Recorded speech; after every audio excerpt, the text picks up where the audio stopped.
ہمیشہ سے یوں نہیں کر پاتے تھے۔ یہ جو ہے اصل میں کیا ہے، غور کیجئے گا، یہ دراصل میں یہ بات کرنا چاہتا ہے کہ پہلی بات تو یہ کہ یہ جو گردن میں انہوں نے توق خود ڈالا ہے، یا اللہ نے نسبت اپنی طرف دی کہ ہم نے ڈالا ہے، کیونکہ اللہ تعالیٰ مالک و مختار کل ہے، تو نسبتیں ہمیشہ اپنی طرف دیتے ہیں، یہ کوئی انہونی بات نہیں ہے۔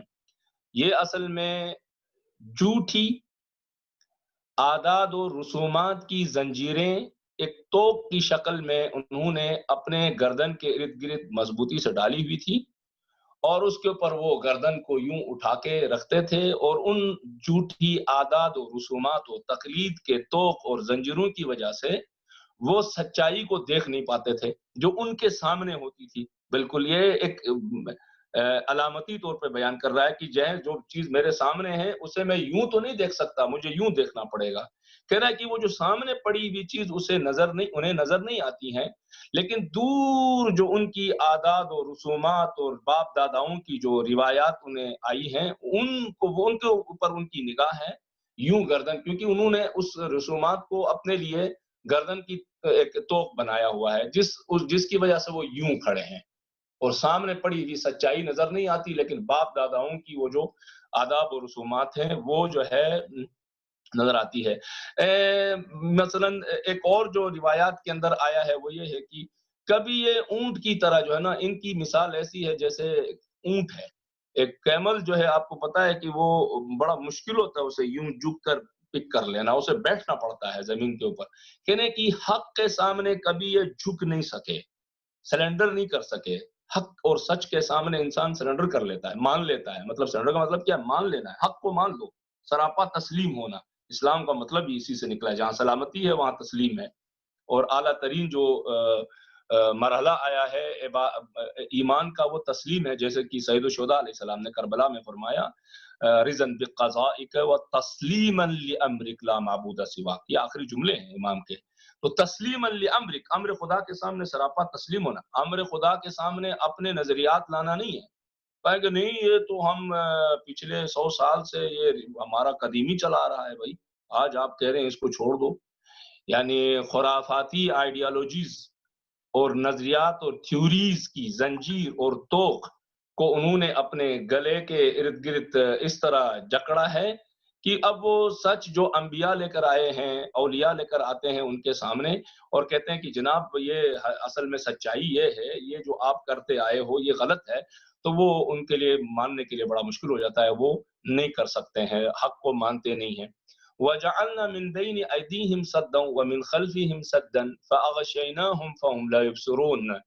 اللہ تعالیٰ فرماتے ہیں کہ ہم نے ان کے سامنے ایک دیوار کھڑی کر دی ہے، اور ان کے پیچھے بھی ایک رکاوٹ اور دیوار بنائی ہے، اور در حقیقت ان کے اوپر پردہ ڈال دیا ہے ایک طرح سے۔ فَأَغْشَيْنَاهُمْ، تو ان کے اوپر پردہ ڈالا۔ اغشے غشی سے، غشی اردو میں بھی استعمال ہوتا ہے، فارسی میں بھی استعمال ہوتا ہے، ترکی میں بھی غالباً استعمال ہوتا ہے، عربی زبان کا لفظ ہے۔ غشی چھا جانا یعنی بے ہوش ہو جانا، یعنی بے ہوشی میں کیا ہوتا ہے انسان کو پتہ نہیں چلتا دائیں بائیں اوپر نیچے اطراف میں کیا ہو رہا ہے۔ تو کہ ایک ایسی کیفیت میں وہ لوگ ہیں، فَهُمْ لَا يُبْصِرُونَ، وہ دیکھ نہیں سکتے۔ ممکن ہے دیکھ نہیں سکتے، یعنی کہ فزیکل آنکھ سے نہیں دیکھ سکتے، بصیرت نہیں ہے ان میں۔ بصیرت کا مطلب کیا، ہم نے پہلے بھی ڈیفائن کیا، بصیرت جو ہے سچ اور جھوٹ میں پہچان کراتی ہے۔ بصیرت کا مطلب یہ ہے آن دا ٹائم میں درست موقع پر سچائی اور جھوٹ کی پہچان جو ہوتی ہے وہ بصیرت کہلاتی ہے، اور دور رس نگاہیں ہوتی ہیں۔ پلاننگ ایک لمبا چپٹر ہے، اس کے اندر ہم نہیں ڈالیں گے۔ فرماتے ہیں ان کے اوپر پردہ ڈال دیا۔ اس آیت کے پیچھے کچھ شان نزول بھی ہیں، کچھ باتیں ہیں، جیسے کہ فرمایا اللہ کے رسول مسجد میں تھے، ابو جہل اور ایک ٹیم قتل کرنا چاہ رہے تھے اللہ کے رسول کو، اور جب قتل کرنے کے قریب آئے تو فَغَشَيْنَاهُمْ فَهُمْ لَا يُبْصِرُونَ۔ بعض مفسرین نے کہا کہ یہ آیت ریفلیکٹ کر رہی ہے کچھ اور واقعات کو، جن میں سے ایک جو ہے شب ہجرت، جب پیغمبر خدا کو قتل کرنے کے لیے یہ آئے اور اللہ کے رسول ان کے درمیان سے نکل کے چلے گئے، لیکن وہ دیکھ نہیں سکے، اس لیے کہ وَجَعَلْنَا مِن بَيْنِهِمْ سَدًّا وَمِنْ خَلْفِهِمْ سَدًّا فَأَغْشَيْنَاهُمْ فَهُمْ لَا يُبْصِرُونَ، یعنی وہ دیکھ نہیں سکے، ان کے سامنے رکاوٹیں آئی۔ یہ شان نزول کچھ بھی ہو سکتا ہے، لیکن آیتیں آپ کو پتہ ہے کہ کسی ایک واقعہ اور شان نزول کے ان کا سبب تو ہو سکتا ہے نازل ہونے کا، لیکن میسج صرف اسی تک لمیٹڈ نہیں رہتا۔ یہ کوئی جغرافیکل یا ٹائم فریم کے اندر ایک میسج لمیٹیشن نہیں ہے، الی یوم القیامہ ہے۔ اور ہر قسم کے جغرافیہ کے لیے، عالمین کے لیے ہدل للعالمین ہے قرآن نے کہا، یہ ہدایت پوری عالمین کے لیے اور ہمیشہ کے لیے ہے. تو اس کو آپ اسپیسیفائی نہیں کر سکتے بس یہ ادھر یوں ہو گئی تھی اور گئی تھی. جیسے ہمارے بعض ذاکرین ممبر پہ بعض آیتوں کو لے کے آتے ہیں، اسپیسیفائی کر دیتے ہیں اور بس سلام. تو اس آیت کی تو اس ٹائم کے لیے تھی، تو آج کے لیے تو اس آیت کا کوئی فائدہ نہیں بنے گا. تو اس طرح کی بعض چیزیں ہو جاتی ہیں. لہٰذا اصل میں کہنا کیا چاہ رہی ہیں ان شان نزول کی ہم نے تھوڑی سی بیان کیا. اب آتے ہیں ذرا پہ میسج کیا ہے آیات کے اندر. اب غور کیجئے گا. اصل میں ہو یہ رہا ہے کہ وہ اپنی اس غلط آئیڈیالوجی کی وجہ سے، یعنی مطلب کیا، اس آئیڈیالوجی کے دو نقصانات ہو رہے ہیں ان کے سامنے. ایک کیا ہو رہا ہے؟ ایک تو یہ ہے کہ پیچھے جو ہے نا یعنی ماضی میں جو ایک غلط خیال اور غلط آئیڈیالوجیکل بیس بنا ہے ان کی عقیدے کے اندر، وہ اس کے اوپر جو ہے نا پکا ہو چکے ہیں. وہ چھوڑنے کے لیے تیار ہی نہیں ہے. دیوار بنا چکے ہیں سچ کے آگے. پچھلی ماضی کی غلطیوں کو لے کر اس کو ایک آئیڈیالوجیکل بیس بنا کے دیوار کھڑی کر چکے ہیں سچ کے آگے. ایک بات تو یہ آ گئی. اب گزشتہ سے عبرت نہیں لے سکتے وہ، کیونکہ انہوں نے تو پکی کر دیا دیوار. اب آتے ہیں آئندہ کے لیے. آئندہ کے لیے کیا ہے کہ بڑی جھوٹی خواہشات ہیں ان کی. جھوٹی خواہشات قائم کی ہوئی. مولا امیر المومنین علیہ السلام کا ایک خطبہ ہے نہج البلاغہ میں، البتہ بہت سی جگہوں پہ گفتگو کیا ہے. خطبہ اسپیسیفکلی امیدیں اور خواہشات کے اوپر. کچھ نورانی جملے بھی ہیں جو سلیکٹیو آخری جو پورشن ہے اس کے اندر کہ کلمات قصار جس کو ہم کہتے ہیں، اس میں بھی فرماتے ہیں کہ خواہشات جو ہے نا پوری نہیں ہوتی کبھی بھی. اردو کا نہیں، ہزاروں خواہشیں ایسی کی ہر خواہش پہ دم نکلے. بہت نکلے میرے ارمان لیکن پھر بھی کم نکلے، کیونکہ جتنے بھی نکلے پھر کہتے ہیں کہ انہوں نے آگے کے لیے بھی خواہشات کی ایک لمبی سی دیوار کھڑی کی گئی ہے، جس کی وجہ سے کیا ہوتا ہے، درست جو میتھڈولوجی ہے اور درست جو روش ہے زندگی ہے وہ بھی نہیں اپنا سکتے ہیں اور صحیح آئیڈیالوجی بھی نہیں اپنا سکتے، کیونکہ انہوں نے جو اپنی جھوٹی آئیڈیالوجی ہے اس کے آگے پیچھے دائیں بائیں ایسی جھوٹی جو ہے کیا کہتے ہیں وہ کھڑی کر دی ہیں. نتیجہ کیا نکلتا ہے؟ ان کے سامنے، ایسے لوگوں کے سامنے جو خرافات کے اسیر ہیں، پچھلی لوگوں کی اندھی اعتقادات کے اوپر ان کو پورا یقین ہے، اور نئی چیز جو ہے جو پیغمبر لے کے سچ اور حق لے کے آ رہے ہیں اسے ایک جدیدیت کے یا اس کے ٹائٹل کے تحت وہ ایکسپٹ کرنے کے لیے تیار نہیں ہے. ایسے لوگوں کے سامنے ہزاروں سائنس، ہزاروں بورڈز، ہزاروں گائیڈ لائنز، ہزاروں لائٹس آتی ہیں جو ان کو ڈائریکشن دے رہی ہوتی ہیں. کہتے ہیں کہ تم غلط جا رہے ہو، ابھی تک جو ہوا ہے وہ غلط ہے، لیکن وہ قبول نہیں کرتے. ان میں سے بعض لوگوں کے بارے میں قرآن نے کہا کہ یہ چوٹ کھانے کے بعد پھر ہوش میں آ جاتے ہیں، پھر کہتے ہیں نہیں وہ سب کچھ جو تھا وہ غلط ہے. ہم جو کہہ رہے ہیں باپ داداؤں کا ہے تو یہ غلط ہے، باپ دادا غلط ہے، ہم بھی غلط ہیں، یہ ہمیں غلطی اپنی سدھارنی چاہیے. کچھ لوگ ہیں، لیکن کچھ لوگ پھر بھی نہیں وہ کرتے، وہ بلکہ ریزسٹنس کرتے ہیں مزید اپنے باطل کے اوپر اور ڈٹنا شروع کر دیتے ہیں. اسی لیے اگلی آیت جو نمبر 10 میں اللہ کے رسول نے فرمایا سواء علیہم، فرق نہیں کرتا. یہ جو کیٹیگری ہے، وہ جو کیٹیگری ہے جو جاہل نہیں، مثلا کم عقل نہیں، بلکہ جامد فکر ہے. جامد فکری خوارج میں تھی. جامد فکری آپ کو طالبان میں بھی نظر آئے گی. ابھی تو طالبان ماڈرن ہو گئے ہیں، کافی چینجنگز آ گئی ہے ان کے اندر. جامد فکری خوارج کے اندر تھی. ایک ہوتا نا جاہل ہونا، لا علم ہونا، یا ہمارے پاکستان میں ہم سب، میں خود ایک دیہات سے تعلق رکھتا ہوں، دیہاتی ہونا عیب نہیں ہے. پنڈو ہونا، پنڈو ایک صفت کا نام ہے، یعنی بے عقل ہونا، عقل کو یوز نہ کرنا. جٹ جس کو کہتے ہیں پنجابی زبان میں غالباً، اور بھی اس طرح ہے کہ آدمی عقل کو استعمال کرنے کے لیے تیار نہیں ہے، سامنے پڑی ہوئی چیز کو سمجھنے کے لیے انڈرسٹینڈ نہیں کرتا ہے. کہتا سواء علیہم، فرق ہی نہیں کرتا. اے اللہ کے رسول انذرتہم، آپ انہیں ہوشیار کرو، الرٹ کر دو، بار بار بتاؤ، بار بار سمجھاؤ، ڈراؤ، کہو کہ دیکھو یہ ہونے جا رہا ہے، دیکھو یہ لوجک ہے، دیکھو 2+2 کی طرح یہ مسئلہ کلیئر ہے. آپ کیوں اڑے ہوئے ہو، کیوں اٹکے ہوئے ہو، کیوں جامد فکری جمود کے شکار ہو چکے ہو، پلیز وہ کرو. کہتا ہے اندر تم لا یؤمنون، نہیں فرق نہیں پڑنے والا. پھر آگے فرماتے ہیں دیکھیں فرق کن کو پڑے گا. ہاں ان میں سے کچھ لوگ ایسے ہوں گے انما تنذر من اتبع الذکر وخشی الرحمن بالغیب فبشرہ بمغفرۃ واجر کریم. ہاں کچھ لوگ ہیں، آپ ان لوگوں کو ایکسس کریں، ان لوگوں کو وہ کریں کہ جو